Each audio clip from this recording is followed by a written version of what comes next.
Estamos de regreso con ustedes y es que hasta se me atora la garganta y la voz y las palabras porque me da mucho gusto saludar como siempre en este estudio a pues una gran amiga de años y que me ha tocado ser partícipe de su evolución a lo largo del tiempo, pero también a lo largo del trabajo que se ha hecho en el Congreso del Estado. Y estoy con Katia Cristina Soto Escamilla. Katia Soto, diputada de la fracción del Partido Acción Nacional. Katia, ¿cómo estás? Ay, muchas gracias, querida Marisela. Un gusto estar aquí con ustedes, Marco, por supuesto, a todo tu equipo. Muchas gracias por permitirme estar aquí. Yo bien contenta de saber que hoy venía contigo. Amanecí hasta feliz, créemelo, porque sabía que iba a haber a grandes amigos. Y bueno, pues no se diga más que tenemos que seguir buscando la oportunidad de seguirnos viendo, no nada más en entrevistas, querida Oye, Marisela. claro, sin duda, como desde hace muchísimos años. Y yo decía que me da mucho gusto ver el trabajo que has hecho en el Congreso del Estado, esta legislatura que ya se va a acabar, que ya vienes de pues de una elección consecutiva. ¿Este fue tu segundo periodo? Es mi segundo Tu periodo. segundo periodo es tu segundo periodo. Entregan el 25 de septiembre, ya empieza una nueva legislatura. Y hay que hacer un resumen, hay que hacer un balance, hay que decirle a la gente de tu distrito qué hizo Katia Soto, qué hizo el grupo parlamentario del PAN, y justamente por eso estamos hoy aquí. Bueno, pues platicarte que en las dos legislaturas tuve la oportunidad de estar en derechos humanos, salud e igualdad de género. Así que eso me llena de satisfacción porque tuvimos oportunidad de avanzar. Mi bandera siempre ha sido los grupos vulnerables, porque me parece que hay que darles voz a las personas con discapacidad, que muchas veces es difícil su organización por su propia condición, pero también a las mujeres, a las niñas y a los niños, que son temas con los que he venido trabajando prácticamente en toda mi función en toda mi labor como funcionaria pública. Y bueno, pues es un tema que no nada más lo conozco, sino que lo vivo, y es por eso que me siento muy orgullosa de haber estado en estas comisiones. Hemos avanzado en temas muy padres, sobre todo en esta legislatura. Yo te podría decir que esta legislatura avanzó muchísimo en temas de igualdad de género. Tem Sumamente importante decir que logramos el tema de la paridad en los ayuntamientos, el tema de la paridad en gobierno del estado, ¿Qué es paridad? Explicando un que poco. haya la mitad de hombres y la mitad mujeres en puestos de toma de decisión. ¿Qué pasa cuando hay más mujeres que hombres? Esto es lo que vamos a vivir en la próxima legislatura. Habrá más mujeres. Fíjate que pasarán, no tengo la menor duda, que cosas muy padres, muy interesantes, porque cuando las mujeres estamos en la toma de decisiones, ponemos temas a la mesa que muchas veces no son contemplados. Ujú.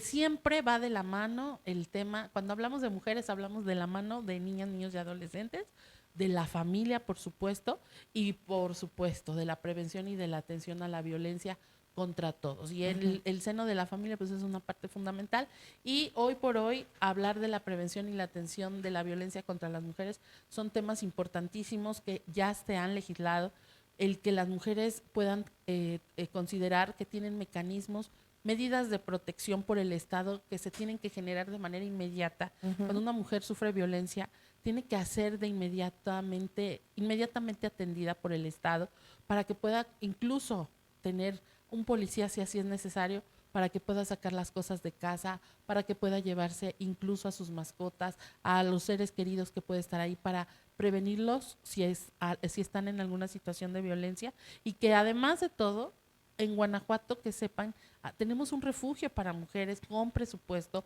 con atención necesaria y con todo lo que esto implica, para que una mujer pueda tomar la decisión de cuando ha sido violentada, qué debe de hacer, a dónde recurrir y qué es lo que viene para ella.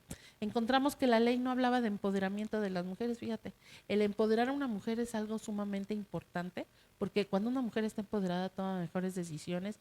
Una mujer empoderada puede considerar el rumbo de su vida más claramente que cuando pueda estar subyugada a lo mejor a alguna situación de violencia. Entonces, le Si hemos... una mujer empoderada no se queda con el violentador si es que existe porque la mantiene, o porque es Exacto. el que le da el recurso, o porque la chantajea por los niños, ¿no?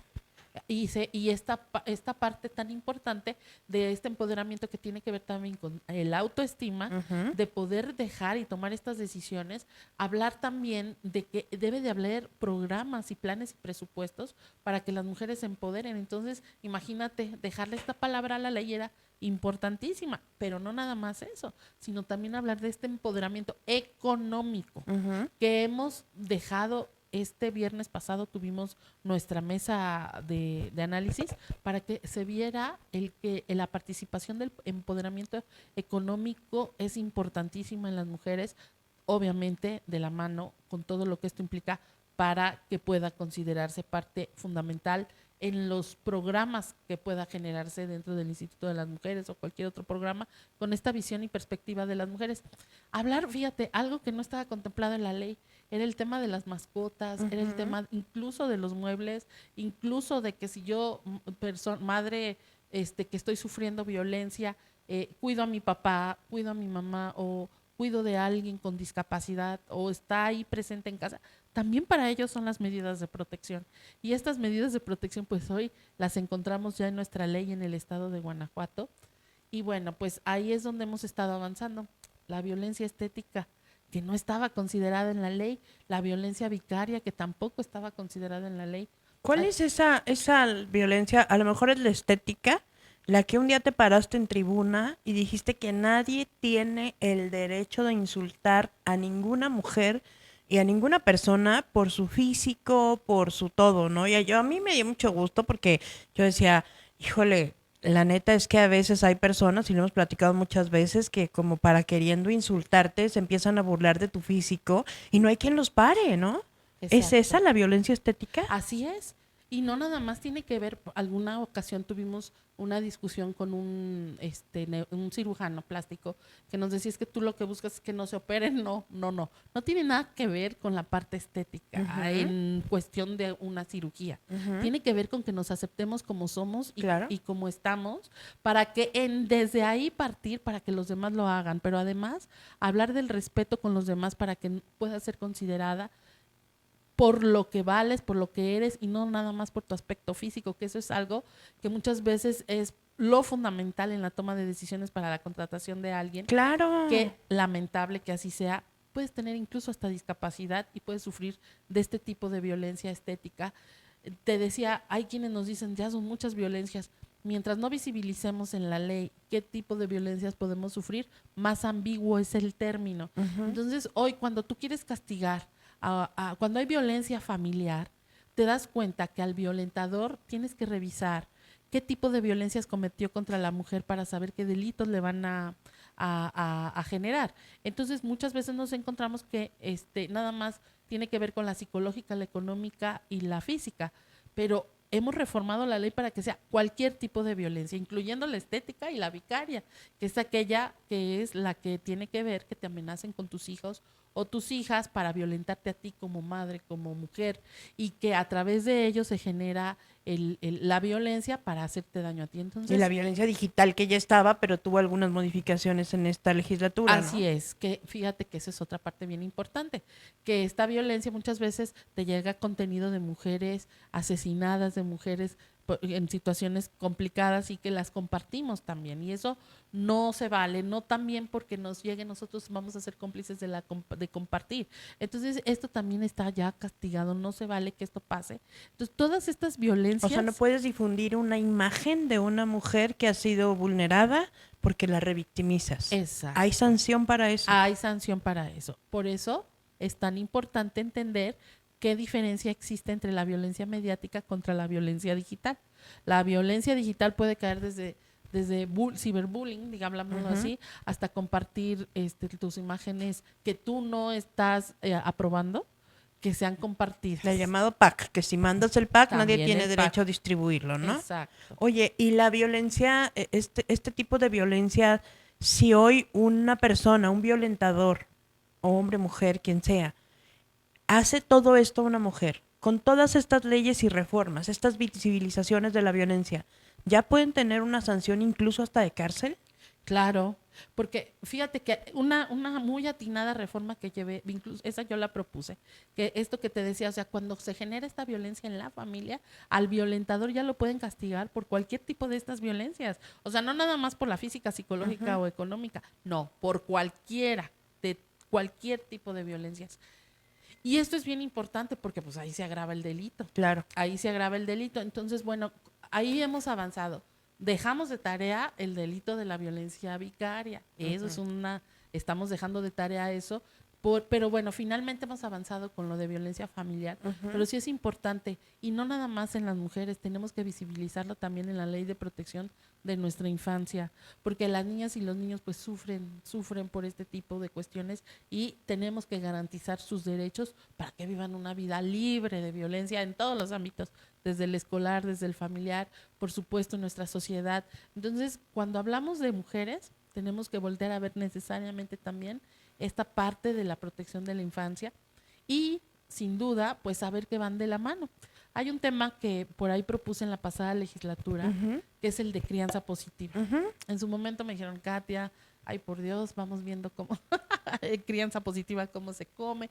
Bueno, pues Oye, crianza pues, pero pues hoy hay muchísima gente que ha tomado los talleres de crianza positiva a lo largo y ancho del estado. De ahí nacen, de ahí de nace. esta iniciativa. Exacto. No, fíjate que fue un tema que DIF estatal empezó a trabajar Ok. y yo ya esta iniciativa la traía ya en miras. Sin embargo, antes se llamaba Escuela para Padres Ajá. y ahora con todo esto ya crianza positiva, se homologan los conceptos y crianza positiva hoy por hoy es una visión que debe de tener la Secretaría de Educación Pública de aquí del estado para considerarla dentro de sus planes y programas y por supuesto de sus presupuestos. ¿Qué significa la crianza positiva? Fíjate que es generar y dar herramientas a los padres de familia, porque nadie nos enseñó a ser ni padres ni madres, pero sí de estas herramientas tan importantes para que tú puedas educar a tus hijos de una manera, digámoslo, más saludable, en un ambiente mucho mejor, y con todo esto que a veces pensamos, pues que no pasa nada, que pasa todo, ¿no? Ujú. Entonces, el dar estas herramientas genera sin duda una mejor educación emocional a nuestras hijas e hijos y eso es también y parte importante de lo que esto implica, incluso de lo que los padres de familia muchas veces tienen que ver que a ellos los educaron de esta manera y que están cometiendo el mismo patrón con los hijos y Ujú. con las hijas. Y esto también ya es parte de una ley, ¿no? No, ya es la ley Ya y es la ley. tiene que llevar planes. Hay programas referente a la crianza positiva. Hoy sé que los manejan a través de la Secretaría de Educación y por supuesto a través de DIF estatal y que parte de la crianza positiva es parte de los talleres que tienen que tomar incluso quienes van a tener o generar una adopción o están en el proceso. Entonces Ujú. se le ha dado esta validez en el Estado y eso es un gran logro y eso me llena de alegría saber que parte de la protección de nuestra infancia también habla de la prevención para ellas y para ellos a través de esta iniciativa, por ejemplo, ¿no? Oye, Katia, y también has sido una fiel impulsora del trabajo para apoyar a las personas con discapacidad, a los niños, a las niñas. Y bueno, ahí quisiera saber en esta legislatura que está por terminar, ¿cuáles han sido los avances más importantes de un tema tan sentido, tan necesario? Lo hemos platicado muchísimas veces, las dos como mamás de niños con condiciones distintas, pero que las dos creo que hemos tratado de pues de decirle a la gente, hey, o sea, abran los ojos, se ocupa que todos nos unamos en un solo eje, que es el trabajo por ellos y por ellas, ¿no? ¿Cuál es el avance en este sentido? Fíjate que me siento, alguien me preguntaba si me sentía satisfecha con lo que he logrado en este tema y creo que estamos en camino, nos falta mucho por hacer, pero de algo que de lo cual yo sí creo que vale la pena hoy decirles a las personas con discapacidad que no podemos moverle una sola letra a la ley si no escuchamos sus inquietudes, sus opiniones, sus propuestas, sus comentarios. Yo los invito a que sean partícipes con el poder legislativo para que puedan hacer sus aportaciones. Y mira, hoy la ley de movilidad ya lleva consulta de personas con discapacidad y eso es un súper avance. Ya la ley de movilidad te habla de que los transportistas deben de tener una rampa para poder subir a las personas en silla de ruedas, los letreros en braille, los audios para las personas invidentes, incluso capacitaciones de perspectiva de discapacidad para los choferes. Me decían, ¿se va a cumplir? Bueno, pues lo estamos dejando en ley y esto no me lo inventé yo, esto lo comentaron las personas con discapacidad en estas consultas que hemos tenido con ellas y con ellos. Vienen reformas importantes a leyes, tienen que consultárseles. Ya no puede aprobarse una ley si no se consulta a las personas con discapacidad cuando les involucra a ellas y a ellos. Ejemplo, la próxima ley de municipalidad, que es la ley orgánica, que tendrá que tener esta visión y perspectiva de personas con discapacidad. Eso es bien importante. Y ahí hemos avanzado. No lo dictaminó la Suprema Corte de Justicia, pero eso significa que además de todo, Guanajuato, siempre en la punta de lanza en temas, la discapacidad en las consultas es uno de los estados pioneros en ello. No hay otro estado donde hayan avanzado tanto como en Guanajuato en materia de consultas para personas con discapacidad. O sea, en gran parte de los en el estados legislativo. legislan para ellos sin ellos. O no legislan para ellos O no y por eso legislan no para consultan. ellos. Ujú. Pero les pueden dictaminar una ley inconstitucional si no los consultan. Entonces ahí hemos dado un gran avance.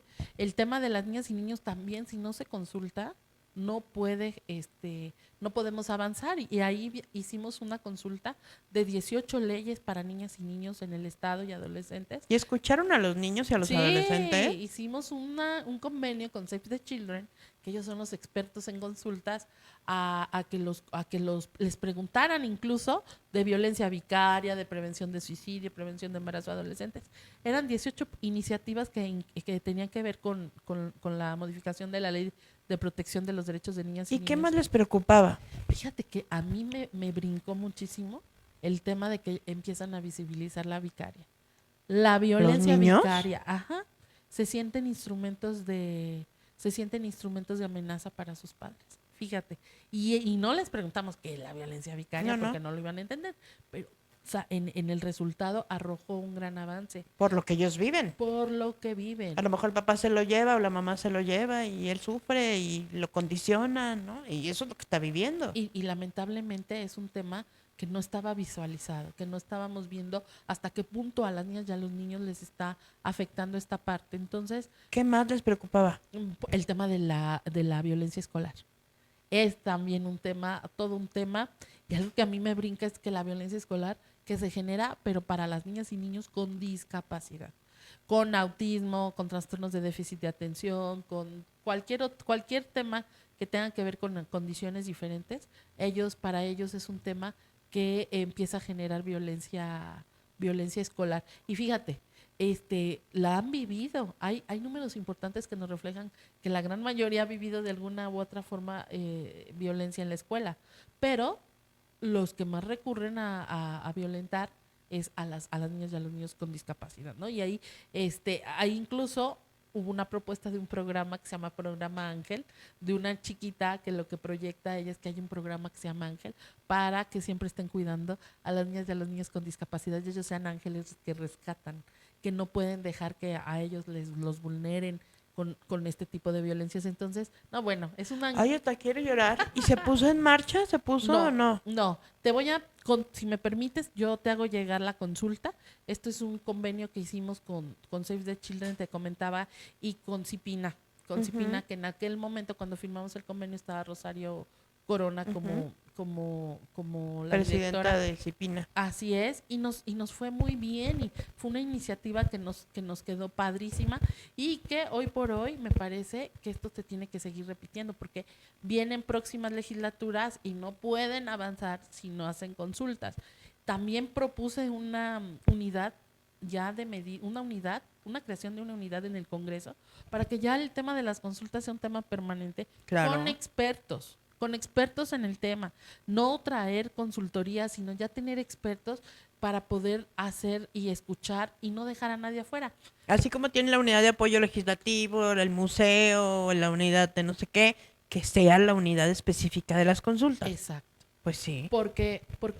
Porque no es lo mismo que me decían las asociaciones civiles, oye, pero la gente con discapacidad mental, pues también ellos tienen que opinar y tenemos que encontrar mecanismos para que ellos opinen y para que ellos nos digan igual. Entonces, estamos en ello, orgullosa de que se ha dado este avance. también la ley, fíjate, la ley de educación no decía que se generaran planes y programas, pero nunca hablaba de qué condiciones, o sea, hablaba de personas con discapacidad, pero yo fui más allá en la propuesta para decir y algunos otros trastornos. Ujú. ¿Por qué? Porque hoy autismo, unos nos dicen que sí es discapacidad, otros que no, Asperger, o sea, digo, Y en la gran mayoría de las escuelas les vale, perdón, pero sí.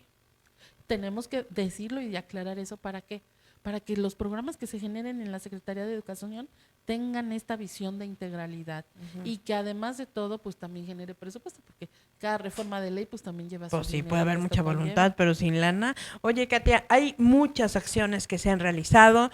¿Dónde puede la gente, pues, revisar, analizar todas las propuestas del grupo parlamentario del PAN, las legislativas, todas las leyes que se crearon en esta legislatura?